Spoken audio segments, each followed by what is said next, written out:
Welcome to the Redirect Podcast. My name is Abigail Freshley. And I'm Emily Rojas. The Redirect Podcast is the show that shifts the conversation back to books. We discuss themes from some of our favorite books and how those themes relate to our real lived experiences.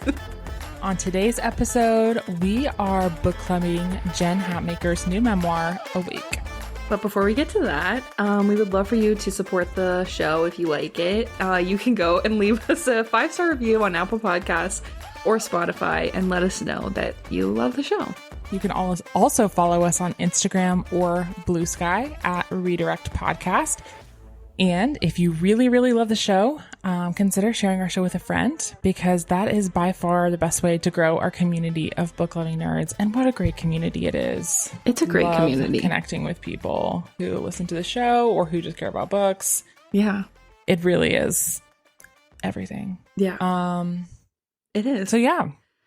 Let's do it.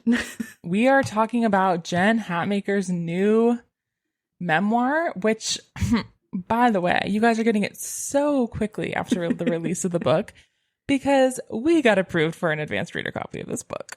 Yes, our first ever. So slay to us. Thank you. That's why you need to tell more friends about us so we can keep getting more arcs. Yeah, that was great. And it was fun to read. Wait, I didn't tell you this. What? I requested on NetGalley the audiobook for that Allie Hazelwood like Slayer book. Oh, yeah. Do you know what I'm talking about? Because they only had the audiobook available. We got approved. Oh, slay. Okay, so let's keep up the good work. Yeah. So we're here because Abigail is leaving the country. Maybe don't come back. Think about that. Think about illegally immigrating to Portugal. But so we're recording early. So if anything crazy happens before you hear this, just know we didn't know. We're in the past. Yeah, we're recording this on 9/17. So if something crazy, if a new Twilight book does get announced, oh god, let's get into it. On 9/18, know that we didn't know. Yeah, okay. We didn't know. Speaking of, it didn't happen. How can it? No. Okay, here's the I'm thing. in denial. So it Stop the count. It didn't happen during Twilight Forever and Forks. So it's not going to happen. Festival. I'm going to be real with you. I don't think anything's going to happen.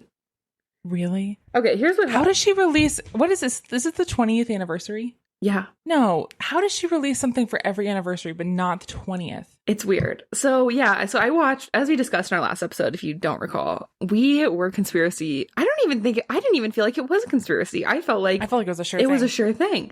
And guess what? I'm a Taylor Swift fan, so this feels like kind of familiar. It felt so familiar. This felt so real. It felt so real. So, if you don't know what we're talking about, it's a Twilight 20th anniversary. And every year there is a Forever Twilight Festival in Forks, Washington. And this year it was falling over 9/11, which is Renesmee's birthday. And Stephenie Meyer announced she was going to be there and that she was going to do an open Q&A with us. It was a select group of attendees. Like there was a raffle, I think, to get invited to the Q&A. But she was going to be there on 9/11, and it's the 20th anniversary. In past anniversaries, she's done the Bree Tanner book, the Gender Swap book, Midnight Sun, and so like big anniversaries, the 5 years. So we were convinced she was going to release a Jacob Renesmee sequel, or something, but probably that. And also, there's still the unidentified quote on her website, which has yet to be announced. Okay, so I've been thinking about that. Okay, what do you think? So the quote is, "I'm going to be wherever you are. Yeah. You'll get used to it." Mm-hmm. Skipping ahead kind of to like one of the books I've read recently, I read an incredible analysis of Twilight called "Why We Love and Hate Twilight" by Sarah Elizabeth Gallagher, who, if you are on like Twilight Talk, you know her. You know her. She has like dark hair, bangs. Anyways, it was like, I was like, oh, whatever, this will be fun. Mm-hmm. It was unironically one of my favorite books I've read this year. Amazing. It was really good and thoughtful. But one of the things that she brings up in the book is basically Stephenie Meyer's disdain for the Quileutes and how she makes all of them have extremely traumatic lives. Yeah. And horrible things happen to them, including, and maybe especially, Leah. Sure. And she said some cryptic stuff about Leah. Correct. And she said something about like Leah finds happiness or something like that. I don't want to say more. I think we're getting Leah is forced to imprint on somebody book.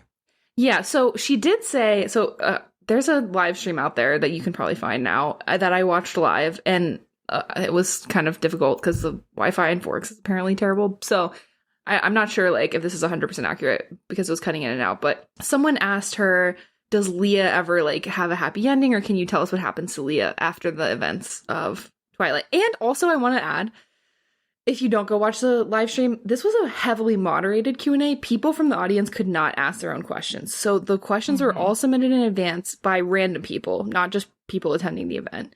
And then the ones she answered were selected. So there's like, again, I know for a fact someone asked the question, what's that quote on your website? And that was not presented to her. So there was a lot of stuff like not asked. But anyway, someone asked about Leah and she was like, I know Leah's story, but I don't want to say right now because maybe like there's more. Like she didn't say I'm working on something, nothing. It was just like Leah maybe she won't find love, but she'll find her path in life. That's all I'll say. So she was very cryptic about it. And then she also did say she's working on a standalone, not Twilight, like sci-fi book.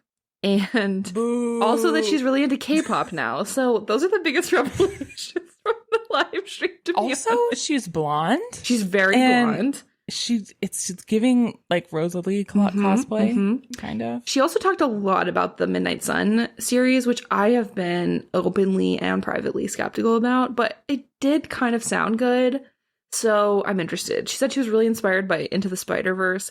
But again, she said this is coming by 2030. So this is not like an imminent thing. Y'all, we might not even be here anymore. That's what I think. I'm like, are we gonna have Netflix in 2030? Enjoy your weird vampire stuff now. Yeah. Release the tapes. Actually, okay, here's the thing. Here we are complaining about this, but we didn't want the Jacob Renesmee book. It's just confusing. No, I just want something. And like there's so much that's left to be said. Yeah. I think maybe one of the things, maybe to celebrate or not even celebrate, to acknowledge the Twilight 20-year anniversary. Yeah. Commemorate. We need to like resurrect our Twilight episode or like add to it, because I read this, What We Love and Hate About Twilight, and then that compelled me to order literally the last remaining copy of Twilight, an Illustrated Guide by Stephanie Meyer from Thrift Books, which is literally 500 pages. And there are a few illustrations. It's dense, like an appendix about the world of Twilight. So, I just feel like there's got to be something. When is the actual anniversary of, what was like the Twilight published date? Twilight. Yeah, Google that. I'm looking for published date. I'm looking for on Archive of Our Own to see what's out there in terms of Leah fanfic. That's what I want to know. It was released on September 27th. Okay, so there's still time. Yeah. What if she like crazy drops something on the 27th? I would not be surprised, to be honest, because now I'm clowning. Now this feels I know, because there was genuinely not a single question. Here's some takeaways from the Q&A, big picture. There was not a single question about Jacob and Renesmee. Like, nothing touched on them. Also, a lot of the questions focused on New Moon, weirdly. Okay, this is Taylor Swift level clowning, but a lot of the questions were about New Moon. And then nobody asked about the quote. So I just think, like, she knew all the questions in advance. She picked them, obviously. Like, it was, again, extremely curated. So I am back to clowning. Okay, this will come out after that date, so again. Oh my god. Okay, TBD. Here's the thing. If I'm on the Camino and there's an announcement, you have to at least... I will pop in. I'll pop in. Get in and do a reaction. Yeah. This is our second time saying that. Or I can send you a voice memo with my reaction or something like that. Now I need it to happen just for that. No, because I'm going to be literally on an international flight when the news breaks. When it breaks. Okay, so yeah, no update as we thought. But Imagine. Sorry, everyone. But keep believing. Never stop believing. That's all we have. You know what I mean? Yeah, I do agree. Fandom We need to do a Twilight deep dive part 2. First of all, that was like our first ever episode, so a lot of people probably haven't listened to it. And also, you probably shouldn't. You don't, because I was sick and our mics were terrible. It's probably so bad. But yeah, you know what? All right. We're gonna come back. Bet. Yeah, we'll be back. Do it again. Especially if there's a new book, but you know, even if there's not. Yeah. Okay. Okay. Next bit of book news. Check. Okay, so a next bit of book news is that a trailer of a Wuthering Heights movie adaptation, took the internet by storm, outraging English majors everywhere. Yeah, so reactions. Well, first of all, have you ever read Wuthering Heights? No, that's what I was going to say. I feel really left out, and I feel like I should read it now to know what the outrage is about, but I have never read it. Speaking of Bella Swan. I'm due for a reread for sure. I mean, I haven't read this since high school. Sure. But it is okay, so the controversy is around a couple things. One, the director of this movie is like famous for doing like very steamy movies. This is not actually a steamy book, so whatever. You know, it's like of your. That's a dumb complaint because like it's your. Whatever. What were they supposed to write? It's your. We can make it steamy now. You know what I mean? Yeah. That's implied. I think the biggest outrage. Well, there's a couple of things. Also, the characters. So, Heathcliff and Catherine. So, Catherine is like 17 when the book starts, and Margot Robbie is in her 30s. Like 30, yeah. Right. Okay. The next really significant thing is that Heathcliff is canonically not white. He is Romani mixed, maybe with like some South Asian ethnicity. So he's been cast as Jacob Elordi, who is white. Yeah. If you've played Elvis, you're too white. Right. So that is a concern. Although I have seen, and I'm holding a candle for this theory, that the book is not, so actually the name of the movie is not just, I think it's in quotation Wuthering marks, Heights. right? In the trailer. It's like, yes, it has Wuthering quotation Heights. marks. Yeah. And I think it could be that this is a movie about a woman who is obsessed with Wuthering Heights. That's what I've heard people theorize. And is wanting to like live out the plot of it. Yeah. Like she's like. And I'm open to that interpretation. I think choosing to cast Jacob Elordi as someone who has dark features but is not a person of color is certainly a choice. So I'm hopeful that it will not be it won't be just like a direct adaptation. Also, it's not like, it's a gothic novel. It's not really like a straight romance. It's kind of, there's a tragedy element. Sure. And so I think people who are really precious about literature are feeling like, why are we making this just like a horny book? Yeah. But you know what? You know why? Because you guys keep watching Bridgerton and you keep... I keep watching Bridgerton and you. I didn't finish the 3rd season, to be fair. But... Season 2 always. Season 2, whatever. We keep watching Bridgerton and we keep not supporting original IP. So they're just putting, like, the realist theory to me is that they're just saying Wuthering Heights and it's really not going to be that relevant to the actual plot of Wuthering Heights at all. And they're just putting that as the title so that people will come see it and talk about it. You know what I mean? Like, that's the reality. It's just going to be a Regency. Well, I don't know. What is this era even? And I've heard people talk about that too. Like the costuming isn't even from the right. Yeah. So, Victorian era is when the book is set, but some of the costumes from the trailer are Regency era, which would be about 100 years later. Right. So there's a possibility that it's like they're cosplaying. That lends credence to the theory that it is some kind of like, oh, let's act out this, book that I am obsessed with. Yeah, or it's about a woman who's obsessed with it. Yeah. That would make more sense. So I don't know. We'll see. All right, check. And then you have some news.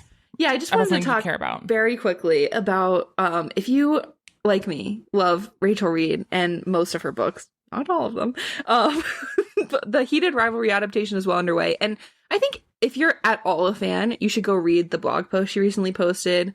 It's about the experience of adapting the book and also like her own health journey. She apparently was diagnosed with Parkinson's 8 years ago, and the doctor told her, like, you probably have 10 good years left. And so, like, she's just talking about time is short and, like, you never know how long she's going to be able to keep, like, writing and doing the things she loves. And so, anyways, it's very, very Did she say anything about how her disease is progressing? Yeah, it says, like, she has, like, shaking and stuff, but doesn't seem like it's so debilitating at this point. But yeah, it's just a really emotional read, and she talks about the experience of, like, how great the actors are. So I think if you are interested in this Heated Rivalry adaptation, she talks about how the experience, which I just think, yeah, this would be such a crazy thing, especially with these particular characters, because they kind of show up in the entire series that she wrote, which I think is 6 total books, and then they themselves have 2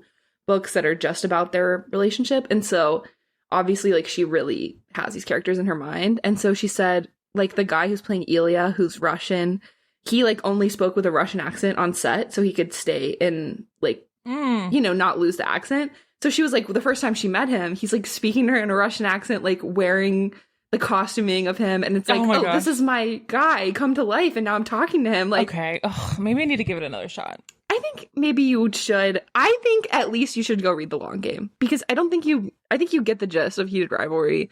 And I agree with your critiques of it. And I think The Long Game is the reason I like Heated Rivalry, because I just went through and read all of it. And that story is, like, genuinely incredibly touching. And it's more about, like, being in a long-term relationship and deciding whether you're going to keep this secret and sacrifices you make for your partner. And it's really, I think it's closer to her standalone books, which have a lot more, to me, depth and, like, heart to them, because it's the last one in the series before she started writing more standalone hockey romance. So I'd recommend it. But either way, I will be watching this TV show when it comes out. And I think it's supposed to be 6 episodes or something. So I'm excited to see it. And I really, yeah, even if honestly you haven't read her books, I recommend reading this blog post on her website, because it was just, like, really nice and also inspirational and interesting, a peek behind the curtain onto, like, book adaptations, and just a really well-written little addendum. So excited for that. That's cool. Great news. Can't wait. That. Excited for you. Thank you. You know what? This has inspired me in advance of the release of the TV show. You have time, so I'll give it a whirl. All right. Okay. Shall we? We shall. So I think we teased this book a little bit in our fall book preview. Yeah. But I guess if you missed that one, or if you need a refresher, Jen Hatmaker is a kind of like a former like women's Christian thought leader who has since kind of stepped back from her faith and or has changed over time. And it all kind of started in 2017-ish, 2016, 2017. She and her husband at the time came out in support of, they came out as affirming of LGBTQIA people. Mm-hmm.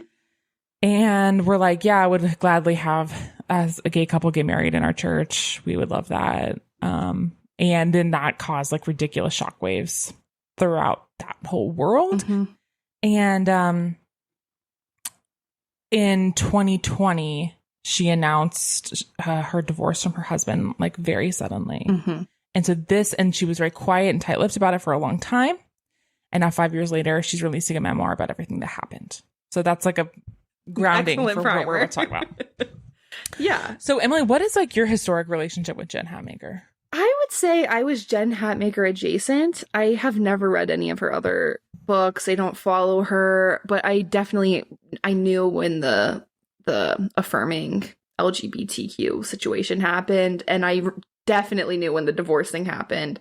So yeah, like, I knew of her. I'm more familiar with, like, some of her friends, especially, like, Sarah Bessie. I probably knew her through Sarah Bessie, who I was more into back in those days. And she got a little shout out in this book. She got a lot of shout outs in this book. The part about her was like, okay, so she's exactly the person that we can talk about that later, but she's exactly the person she presents herself to be. Yeah. So yeah, I thought, like, I knew of her, but I've never read anything by her before, and now I'm like, oh, she's a really good writer. That was my first takeaway from this. Like, I would read a fiction book by her. I just like the way she writes, and yeah, she should write fiction. Jen, you should write fiction. She's a great storyteller. Yeah, I would love to read something by her.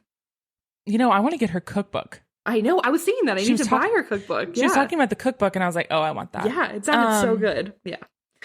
But yeah, I guess for me, like, in her Christian heyday, before any controversy was surrounding her, quote unquote controversy, I was kind of like, we were younger than her target demographic. Mm-hmm. I mean, I was like young adult, college, teenager, so I wasn't really reading her books. And then I remember kind of parallel paths with her. Yeah. And I remember I was like working for like my first job out of college was in 2017, and I was working for like a Christian event company, and they had her on at their conference the year before. Oh. And I remember when she announced this, it was or maybe she announced it like right before the event the year before, something like that. Oh my God. And so I remember them talking about that and then feeling kind of uncomfortable because I didn't, at that time, was not aligning with my values. Sure. So, anyways, really I've followed her more post that. Yeah. And that is my context with Jen Hatmaker. But was so shocked, like many, to see that when she announced her divorce in 2020, because part of her whole shtick is like, she and her husband are like these really alternative type Christians. Yeah. They've been married since they were like 19. They have all these kids, some biological, some adopted. So it was very shocking. Yeah. And I think she referenced it, and I went back to look at it like a week before the divorce announcement. She had posted for their like 20th anniversary or their 30 something anniversary. Yeah. It was shocking. So just totally out there. So knew we had to read this book. Absolutely. Yeah. So what was your overall like impressions of the book? How much like did you like it? What were your thoughts? Just overview. I was really surprised by the book. It was not, so one thing is that it's not told in chronological order. It's kind of like interspliced with stories from different points in her life that gather around similar themes. And some chapters are simply like poems or lyrics of songs that were meaningful to her during that time. And so I liked it. And it was surprising to me. She talks really more, it's not like similar to the Christine Brown book, which we recapped on our last episode. Divorce. It was also a divorce book. Yeah. But in a totally different way. Totally different. Not necessarily like recapping what happened, but more about like her feelings throughout. And there was multiple moments that it genuinely brought me to tears. It was like emotional, and I connected to that. And I thought it was actually really a book about her divorce, but it was actually also about her community and the people around you, and the importance of having like a strong community to buoy you through life. So that was actually my main takeaway. Yeah, what about you? That's really interesting that you bring that up. I would love to talk more about the community aspect of it. Like I said, I expected this to be more of like a replay of the last few years, like what led up to her divorce, what happened, the aftermath, etc. But this really spans her whole life. I mean, this like punched me in the face. I think a lot of people will find this relatable. Like the first chapter is about literally the moments that we talked about when we first looked at this book, of where she's hearing her husband late at night talking to another woman on the phone, basically. And that's the moment that ends her marriage. And then the immediate next chapter is about purity culture and growing up in church.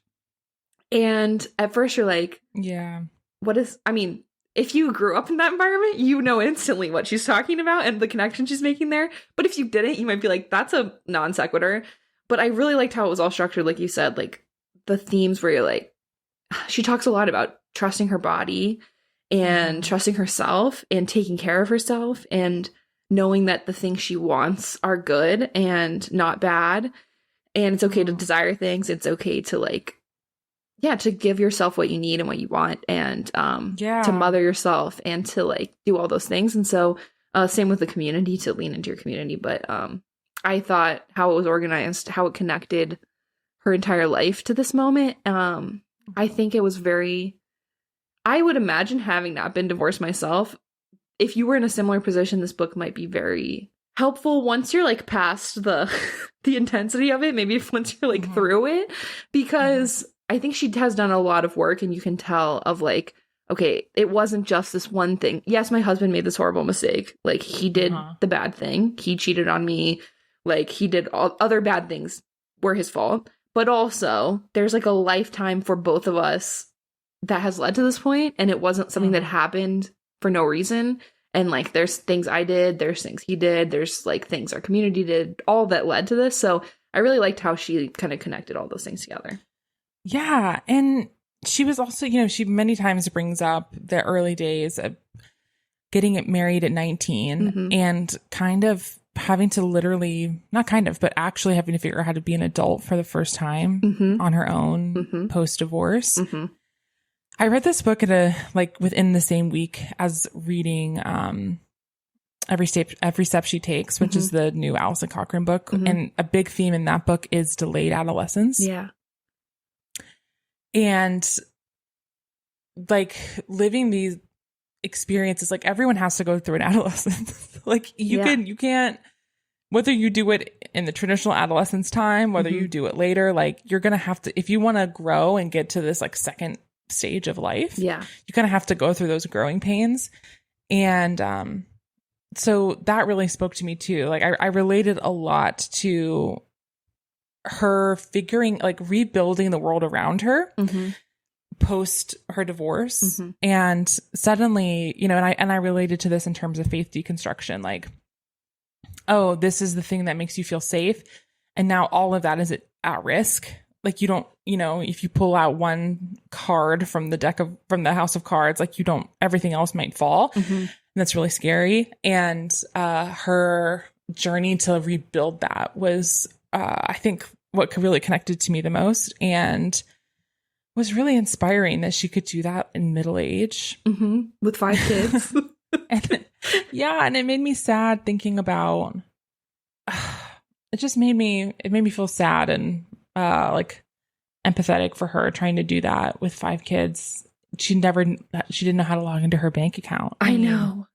Hey, let this be a warning to you. If you are a woman, especially married, please know your finances. Have your own bank account. Please. Like, I'm begging you to at least know the password, you know, because luckily her husband was pretty like, he didn't fight her on that kind of stuff. He wasn't trying to like steal money from her, but like that could have very easily been the situation. So anyways, let this be a warning sign. Lord. But yeah, I agree with you totally. Sorry about the relatability of it. Yeah, totally. She separates the book into 3 parts. It's a shorter book. It's under 300 pages. And she separates it into 3 sections. The first is the end, and then the middle, and then the beginning. So she begins the book with the chapter talking about literally the moments following. She knew what time it was. Yeah. Of like waking up. No. Hearing your husband send a voice text to his mistress. And then they got up and talked about it. No. And that night he moved out. No. I mean, good for you. But that's insane. That was actually the most wild part to me. Yeah. I guess no one would know what they would do in that situation. But just to know so completely in that moment. Yeah. Like, no. Because the other thing is that he said he didn't want to reconcile. Yeah. He said, like, I just think I have to feel something for you that I don't. Yeah. Ooh. Which would kill me. That would kill me. Yes, she, this is a quote I wrote down. It has been 1 day since I found out my life is not true, and I am sitting in an attorney's office. It is a Sunday, but she goes to my church and agrees to meet me in her empty building. My mom and sisters are in the waiting room. It is only much later I wonder, why did I run straight to a lawyer in the first 36 hours? What instinct drove me to an attorney instead of back to our marriage therapist? but I'm not ready for this truth telling yet. I was acting purely on intuition, which I only figured out later was the most trustworthy character in the play. I loved that because I'm like, yeah, obviously, she talks a lot later, like there were other twinges or like cracks in the foundation, and her first instinct is like, get out. Yeah, one of the things she shares is like it had been 2 years since they last had sex, you know, and then to know that the few times that they did, he was also at that time he already had another partner. Such a horrifying betrayal. It's so hard. Yeah.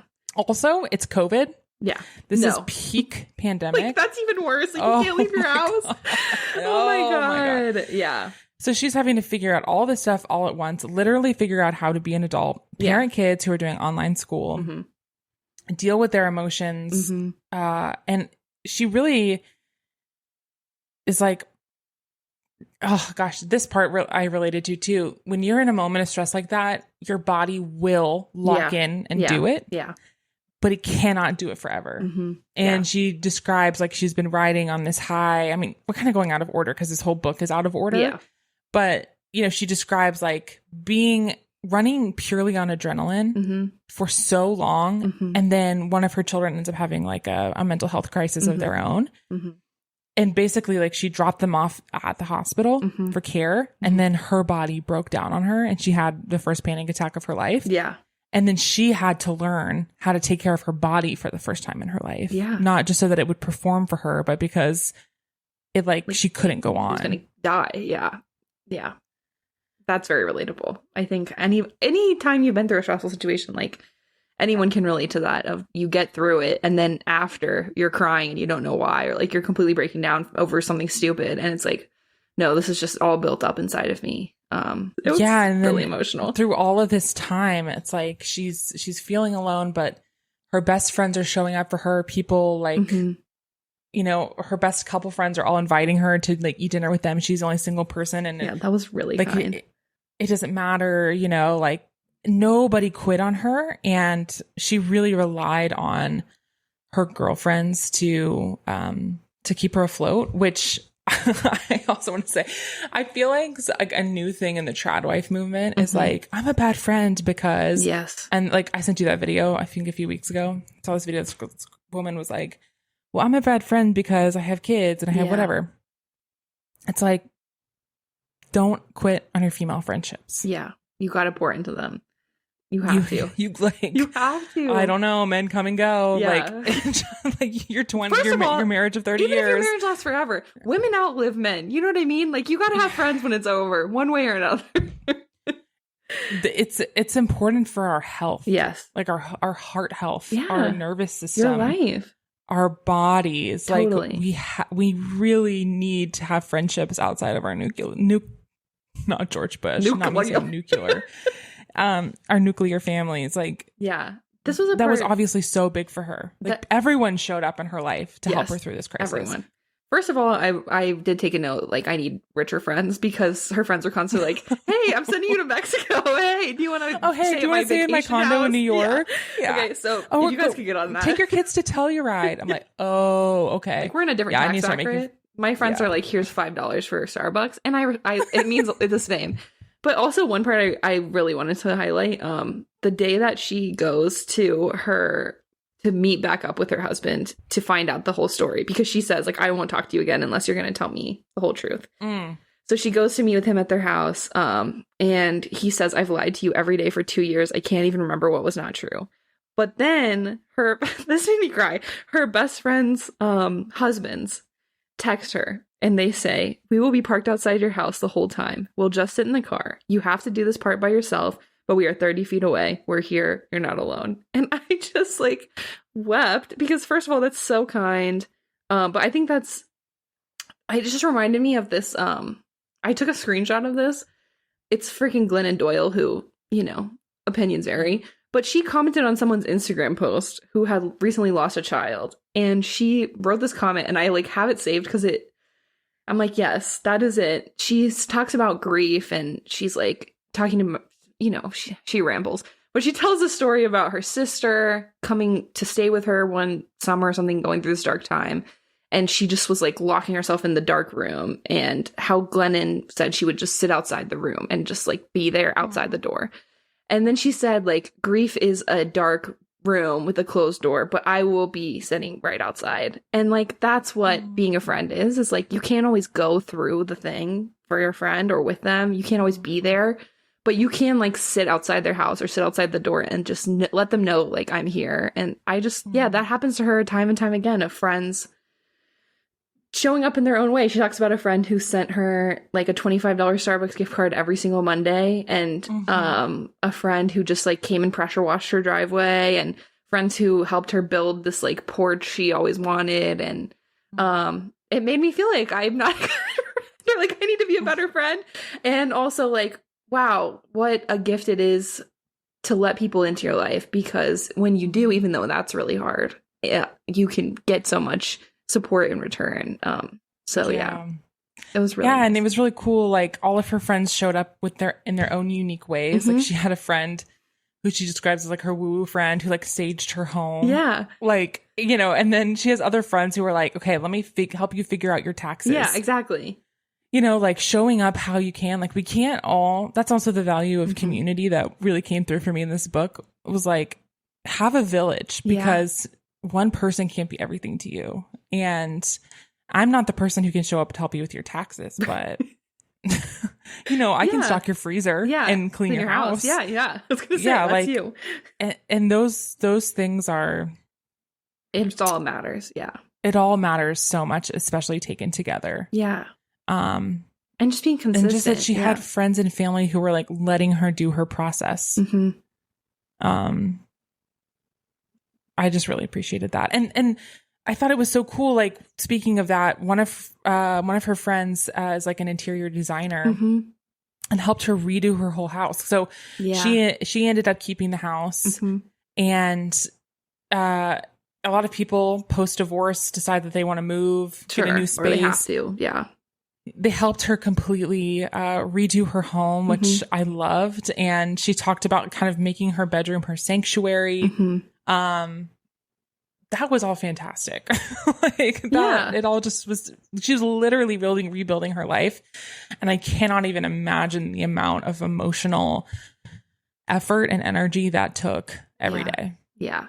Yeah. And something she says several times is like some love does last. And it wasn't the love I thought that was going to last, but the love of my friends, my family, her sisters, her brother-in-law, her brothers, like brother, her kids, like all of that love does actually last. And just because this one thing has been so shaken, that doesn't mean her whole life is gonna fall apart. You know, there's still people there. Yeah.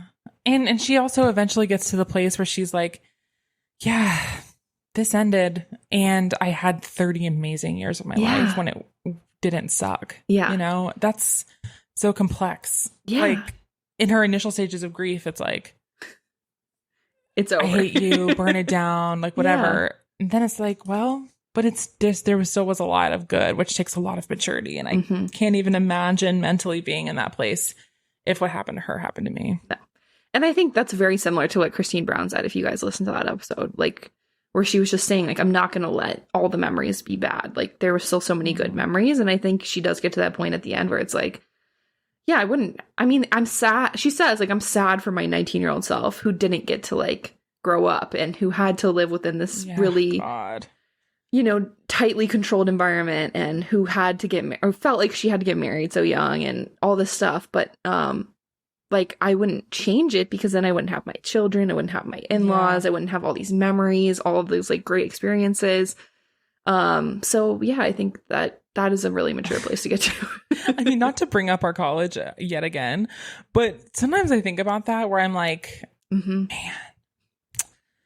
if some circumstances had been different in my life, I would have maybe made a better decision in hindsight to go to a different school and have a different college experience where I had more of my young adulthood for real. And yet, like, I wouldn't be who I am today. Exactly. I wouldn't have the friendships I made there. Yeah. You know, like, I guess I can't say I fully regret it. Right. I look back and I feel sad for me. Right. Yeah. that I felt like my choices were so limited that was what I needed. Like, I was so excited about that blah, blah. I was so excited about it back then. Mm-hmm. And that was how big the world was to me then. But I guess I feel sad that the world was only that big to me at that time. Yeah. You know what I mean? And then I Yeah. couldn't have made a better decision about like where to spend college or what to major in, or like to take dating less seriously, or to just wear leggings and not be like, my butt is out. Yeah. But we Yeah. don't get that choice. Yeah. But you can't take it. Yeah. You can't disentangle it. Like, that's, yeah. Yeah. It was maybe not the choice we would make now, but that doesn't, you can't go back. So there's no point in that. So yeah, I get it. Yeah.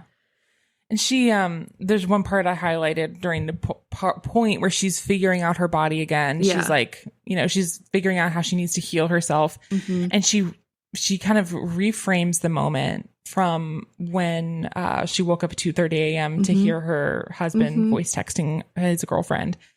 And Ew. she says, it's 2:30 a.m. I'm awake. I'm familiar with this nocturnal rhythm. I've spent a few hundred hours awake at this exact time within the last 2 years. For a while, those middle of the night hours were tempestuous. My overstimulated system triggered and hurting, anxious and urgent. The impetus, always some version of this memory. 2:30 a.m. in this bed is when it happened. And then sleep was another 2 hours away. And then she says, I lay there quietly, trusting the goodness of my own safe body, believing her wisdom and waiting for her message. It's 2:30. Yes, this was the time. Yes, you heard those awful words. Yes, I have a message for you too. What is it? I just can't quit you. I smile. My body is both cheeky and earnest. The one who will never quit me is me. The one who will never lie to me is me. The one who will always love me is me. I totally agree. I got chills. I know. That was so true and so good. And it's, yeah, like I said, she talks a lot about purity culture and growing up in that environment throughout this book. And and the disconnection that happens from your mind to your body in that culture is insane. It's insane. As we both know. As we know. And it tells you, like, you can't trust your body. You can't trust your body is evil. It's gonna take you away. Yeah, like, don't give in to your body. It's you know, you're a crumpled up rose or chewed piece of gum if you do anything bad. And it does take like a significant amount of work. And she never did that work because she got married at 19 and it's all just like baked in. And then all of a sudden she's alone again and she has to be like, okay, now I have to deal with this as an adult with 5 kids. And it's like, but yeah, it's like really tough to, and she even says in this, like, if you didn't grow up this way, you're probably like, this is the most insane thing I've ever read. But it's like really true. So it's just tough. But I really liked that through line and how she connected that to what happened in her marriage, I think was like very thoughtful. And I think a lot of people could probably learn from that, even if you're not at the point of your husband having an affair or whatever. Like, yeah, it's nothing bad's going to come from you learning to love yourself and to take care of yourself and to, you know, like, trust yourself. There's nothing bad that's going to come from that. It's only going to bring you more good things in your life. Yeah. I love how honest she was too about the ups and downs of the journey, like 2 steps forward or 1 step forward, 2 steps back. Like she would, you know, get to this place where she's like healing and doing better. And then she finds out that her ex-husband is getting remarried. Yeah. And somehow not to the woman that he cheated on her with, which was a revelation. It's not really somehow, because it's like, what'd you say? Like, did we really think those kind of relationships are built to last? Oh yeah, I don't know. But it's like, okay, that's really hard on her. Like she feels angry that she's finding that out on Instagram, right? And then like, you know, she's like feeling more forgiving, and then she kind of goes on her own like eat, pray, love journey of sorts, because she's, you know, she does this thing called Me Camp, where every summer she like takes herself for a month and does stuff just for her. Yeah, and again, she's figuring out how to. I know. More with respect to you. But you know, I think with the concept, with respect to you too. But like, I think about this. Just think about like if you had kids at 19. No, which both of our mothers did. you're raising kids for 30 years straight. Yeah. In your home. Like, this may be the first time she's ever done anything just for herself ever. Yeah. That's crazy. That is crazy. That is crazy. That's crazy. Yeah. It's genuinely. First time you go on a trip just for yourself. That's crazy. You know? I did like the me camp thing. And she talked a lot too about, sorry, we're just jumping all over the place, but this book does jump all over the place. She talked about codependency, and I was like, Oh yeah. Have you read that book? No, but I think I might need to. I did, and it was a huge call out to me. Yep. And I'm still on my codependency journey. Yep. But there's a book. So Codependency No More is the original book. Yeah. But then there's an updated version, by the same author. I think it's called The New Codependency. Oh, or like something, an updated. where it has like updated science. Oh, nice. Okay. And updated stuff like that. But the main thing I got from that book by Melody Beattie, she's the ex-wife of an alcoholic, is I cannot let my happiness depend on the happiness of others. Yeah. I cannot let my well-being depend on the well-being of others. Because guess what? I have a lot of unwell people in my life. If I depend on everyone else's wellness to be well, I am going to die. Yeah. Yeah. Literally, I'm going to die of stress and sickness and waste. Yes. Yes. It's hard. Felt very called out by this because she talks about it and she's like, I'm not codependent. I am independent. Like, I have my own job and that's how I feel. And then she's like reading through it and she's like, oh, because I just feel like, okay, this is honesty hour. I definitely feel like you said, depending on other people, and something she talks about is like trying to manage everybody's emotions. That was the part where I was like, oof, because I just feel like I hate conflict in my life. And a lot of people around me don't mind conflict at all. And I'm always like so stressed out when there's like a slightest debate and like trying to manage everything. And something I'm trying to get better at, but like it was really a call out of like that is actually is codependency because you're letting yourself like you have nothing to do with this, you know, like if there's an argument near you or a debate or whatever, like that has nothing to do with me, but I'm letting it affect my emotional stability and trying to manage how people are reacting to things. And like, that's crazy. So I did find that unfortunately compelling and impossible,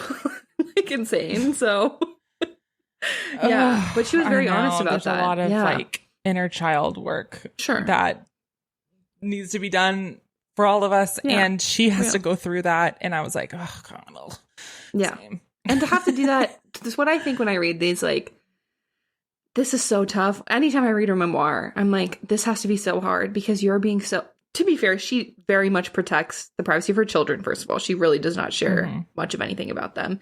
And she doesn't really share much about what actually happened to end her marriage. Like, we know that he had an affair, but it seems like there was more to the story that she doesn't get into. And she's very generous with her, like, portrayal of her she doesn't say the specifics of how they met. Yeah. When he cheated how on her. Long, like, what happened. He did hide a lot of money stuff. Yeah. She did say that. Yeah. And there's alcohol and whatever. He did, like, lie about places he was going when he was really going to... Okay, one thing that, kind of jumping backwards, though, that I was like, come on, girl. Is that she was like, why aren't your location services working? And he was just like, oh, I don't know. We should probably call the phone company. Yeah. Like, call the phone company. What? Like, what do you mean? Girl. Yeah. So she was a little bit naive in some ways, but yeah, I don't know what I was saying, but just like anyways, even though she did protect their privacy in so many ways, it's also like, hey, you have to like be honest about who you are. You have to be honest about the things you've done wrong. You have to be honest about situations in your life. She talks about like so many private things, and it's like, I just think that's really like amazing. Thank you for doing that because it was a beautiful read and I feel like I learned some things and I feel like a lot of people will see a lot of value in this book, but also like, man, what a feat. Like, you know, so like, earnestly open yourself up in that way is crazy. Yeah. It's a divorce book, but it's actually more a rebuilding your life book. Yeah. Yeah, absolutely. And also like the aspect of rebuilding her life that started well before the divorce when basically like the Christian publishing industry kicked her out and she had to completely reinvent herself. Yeah. So like, you know, starting from there and then moving forward, it's the story of how she basically reinvents her life. And so she wrote this book, and then she wrote a cookbook too, where she was sharing, this was lovely, like all of their family recipes. She felt like she couldn't share that anymore because she was like divorced from her husband, and a lot of the recipes had to do with him or members of his family or whatever. And they were like, well, those people are still your family, right? Like, you still have those memories. Like, I don't get why you can't do it. And she has this beautiful, like, 30-foot dining table built out in her backyard. Again, I need to be friends with people with more money than that. Exactly. Thank you. But all of her friends are sitting around the table, and it's the cover of the cookbook. Yeah. And that really centers for me that it's a book about community. Yeah. Yeah. This book is about community. That was great. Loved it. And like the loves of our life are our spouses and also our best friends and siblings and parents and grandparents and all the people who help us live every day. Yeah. And I think also if you're someone who has someone in your life going through a hard time, this book is a very good instruction manual because there are ways big and small in which people showed up for her, and will give you some idea. Any other thoughts about the book? No, I just wanted to say overall, I think a lot of times this is not a really great recap probably, but I think a lot of people probably come to these like not wanting to read the book, but wanting to know the tea. I think this is a book worth reading. So especially if you relate at all to how Jen Hatmaker was raised or how we were raised, I think you should read it. But I think anybody can find some good in this. And it, like you said, it's short and it's really well written. So this would be a recommend. It has like a poetic rhythm to it. Yeah. That there's a lot of beauty in the way that it was written. It's not just like a recitation, unlike the Christine Brown book, which we both liked. I mean, that was a recounting of events written by a ghostwriter in consultation with Christine. Yeah. This is a book written by Jen 100%. Yeah. And she's a great writer on her own. And she's a great writer. So there's like an artistic quality to it. Like, it's definitely worth reading. Spark Notes won't do it justice. Yeah. You should go read it. So thank you to Jen Hatmaker for sharing your life with us. Yeah. That's it. Yay. What else have you been reading recently? Not a lot, honestly. We switched places. Oh, good. Because I read one book, but I don't feel like I want to recommend. Like, it was fine. Okay. But I did finish finally this one nonfiction book, which is called I listened to the audiobook on Spotify. Little Bosses Everywhere by Bridget Reed. And this is about MLMs. I'm trying to read what the subtitle is, but it's so small. How the pyramid scheme shaped America. So it talks a lot about pyramid schemes, multi-level marketing, and American is this politics. The thing that Paul Kahn is quoted in? Paul Kahn is quoted in this. If you know, you know. In a good way. I was scared. I was like, Paul Kahn, what did he say? But he apparently wrote a book about Amway, I think. I vaguely remember that from taking his psychology class. Right. So yeah, he wrote a book, and it's quoted briefly in this, if you know Paul Kahn. But I was like, she said Charles Paul Kahn. I'm like, maybe there's another Charles Paul Kahn. I Google it. No, same guy. But yeah, it was really good. It was very informative. I think I read a few, someone did a memoir about their time in, remember? We both read it, I think, a while ago. One of those. But this one was very in-depth. I think even if you know some stuff about Amway and you're talking about Hey Hun. Hey Hun, yeah. This one is way more academic, and it's really, really how these companies have shaped American politics and how their influence is far-reaching, including into the very, very real and present and terrifying modern day. So I think, it's a little harrowing, but I think it's worth reading. It's got some good narratives from people who went through being in these. Also, she goes to a Mary Kay conference, low-key undercover. So that was really funny and interesting to read about. But it's really good journalism. I think it's informative, and it was a good, audiobook to read. So thumbs up. If you could be in any, if you had to be in any MLM, okay, which one would you choose? If you had to do the hosting Oh, parties, like what product would you want to do? Probably like Tupperware, right? Like those are pretty decent products. I'm thinking, yeah, what's that thing? The chef one? Yeah, Pampered Chef. Yeah, that's a Pampered good Chef. one. Like that's decent stuff. So yeah, I would pick one of those. It's a good one. Nice. I recommend it. That's the only book I've finished lately after a crazy August. I mean, I read a lot in August, so you know. Yeah, the universe requires balance. Yeah, I'm balancing out. I'll get back to you. I've been reading a lot of fan fiction, I'm not gonna lie to you. Which may or may not be a cry for help.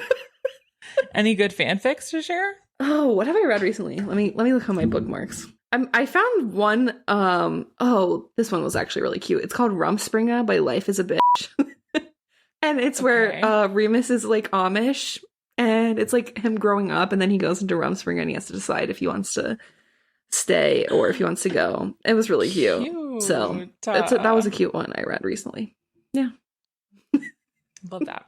Here for the Archive of Our Own reporting content. What have you read recently? More than me, I think. I have caught up a little bit. So I did not close my gap all the way back again, but I got up to 8 books behind my goal. Okay, that's realistic. No, that was how bad it got. Oh, I was gonna say that's like reasonable still. Okay. So how are you now? I was 8 books. So I closed it from being 2 books. Like whenever I was trying to catch up, I was like, okay, I'm 2 books behind at the end of July. Then fell even farther. Stretched back out to 8. Okay. But now I've closed it back to 3. Okay. That's really good. I'm 3 books behind now. Okay. Yeah. So, so obviously I read Sister Wife. We talked about that. Yeah. Obviously Awake. Yeah. I already mentioned Why We Love and Hate Twilight, so I won't talk about that again, but I think you should read this book. Okay. It's the audiobook is what I did. Let me see if that's at the library. And it wasn't that long. Okay. It was very short. And then, I read 3 other books of note. One is Americana by Chimamanda Ngozi Adichie. And this is not a hot take. This book is very famous and has been for like over 10 years. So it's just that I finally got to it at the recommendation of friends. But it is a book about, it follows 2 characters that are both Nigerian. Obinze, and I'm trying to remember the first main character's name. Got this out. Oh, Ifemelu. And so Ifemelu and Obinze grow up in Nigeria, and they both immigrate. They both want to immigrate to America. But what Ifemelu does, Obinze goes to the UK. And it's about being Nigerian in America. And it's about race and basically becoming Black for the first time in your life, moving to America. Yeah. And what that's like the dynamic, like the experience of being Black for the first time in your life, but also not a Black American. So there being like a difference between Black Americans and African or non-American Black people. And then like Black people in America versus other ethnicities in America. And it's set in the 2010s, and it kind of all leads up to the moment that Barack Obama is running for the presidency. Okay. And it's weaving in their stories. I would say Ifemelu is not necessarily a likable main character. She's very complicated, but that's what makes the book really well written, is the characters are all very complicated, and she represents a certain like immigrant experience, and it's almost challenging to you to be like, okay, I guess it's like challenging to the reader to be like, okay, do you still support this person even if you doubt their choices? Do you still support their right to like be a human being and be able to work in the United States and make money for themselves and all this stuff? Like, even if they're not like this perfect model of success, or this perfect like moral upright character. So it was really compelling. This is not a hot take, but I read it and it was good. Great. That sounds really good. And then I also read Every Step She Takes by Alison Cochrane. I don't want to say too much about it until you read it. Yeah, I get that. So it's on my list. It was really good. I lived up to expectations. We'll talk about it more after you read it. Great. And then last book is called To the Moon and Back by Eliana Ramage. This is Reese's book club pick for the month of September, so I'm not breaking news here. But this is the story of a little girl growing up in, well, she starts as a little girl. It spans like 20 years of her life, growing up in Cherokee Nation. And she wants to be an astronaut. Oh. And it's told from multiple perspectives. Her perspective, some of her sister at times, her college, her first love. And so we read from multiple people's perspectives, and it really deals with the complexity of indigeneity and what it means to be Indigenous in America, and like the responsibility that is, and also the burden at times, and grappling with identity in a modern world. And it's very complex, very well written, and I highly recommend. That sounds really good. Wow. So great stuff. I would read that one for sure. Okay. Yay. That's all I got. All right. We'll see you all next time for something. All right. Bye-bye. Bye.